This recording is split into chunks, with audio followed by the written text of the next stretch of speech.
Now, it's supposed to be a summit which might help save the planet from global warming, but it developed into a split today between rich and poor. The G77 developing countries, led by those from Africa, walked out temporarily in protest that rich countries were exposing the world to catastrophe. The talks have resumed, but the question of reaching an agreement, or possibly even two parallel agreements, bringing together almost 200 countries, is in some difficulty. Just how much we'll debate in a moment. First, our science editor Susan Watts reports from Copenhagen. First day of this, the make-or-break week of the Copenhagen climate talks. And it was a complete shambles this morning. And that was just trying to get in. But I must do a live show on the TV as well. I would very much like to help. So this is the scene this morning. It's pretty chaotic, and mixed in this crowd there are journalists, visitors, NGOs, and just behind us in the queue I bumped into Gordon Brown's special advisor. I said to him, "Isn't it rather important you're inside?" He said, "You could say that, yes." Inside the conference centre, things seem to be progressing similarly badly.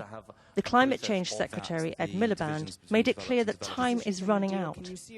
The message to ministers and negotiators must be, we've got to get our act together, we've got to get moving, we can't just stick in our entrenched positions, because otherwise we're going to fail. A lot of tension in the room. The fact that so many heads of state and government are arriving in just a few days' time, and we're nowhere near a result at this moment, is really causing the blood pressure to rise in the conference centre, and you see that back in the statements that people make and how they question the procedure.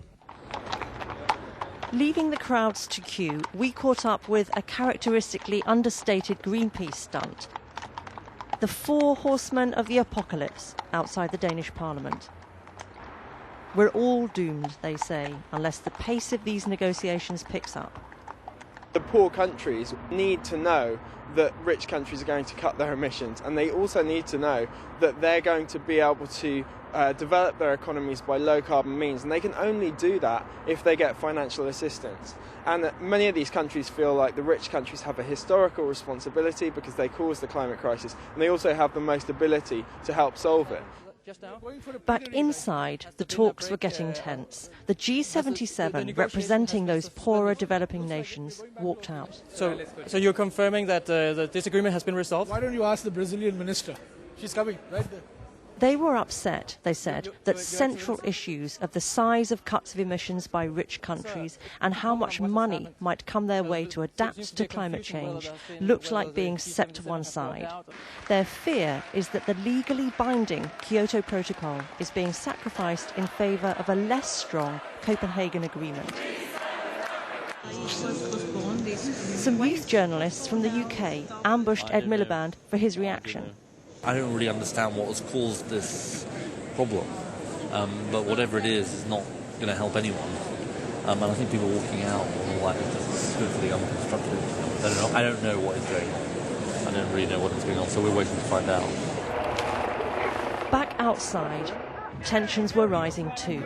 There's been concern here at the way Danish police have been handling demonstrators. Please, stay peaceful, please. There's a series of demonstrations planned for this week. This one is about refugees. Later in the week, there are more protests planned on climate change. There's more disruption on its way for the talks too, with protests inside the conference itself being planned for Wednesday. Finally, after negotiations had been suspended for 5 hours, the G77 gave a much-awaited press conference. This is not the first time. In between they have been, the presidency has been holding various consultations in smaller groups. I think the Swedish presidency also of the European Union talked about a Greenland commitment, circle of commitment or something. The pressure has been to divide the developing countries all the time. This evening, rich nations said they are willing to discuss the Kyoto Protocol and keep the talks going. We will have to work through some nights. I'm certainly prepared to do it, and I'm prepared to do whatever is needed to make sure that we can get a deal. Tonight, sources close to the developing nations told us that Africa and the G77 want the talks suspended until it's agreed that the main priority for the next 3 days should be how much emissions are cut under the Kyoto Protocol. But tonight, the White House is shifting responsibility to the developing countries, saying they need to play their part for a climate agreement. It's been a really rough day today, with confusion and frustration both inside and outside the centre. The question is whether tomorrow is likely to be any better, with world leaders beginning to arrive, Gordon Brown amongst the first.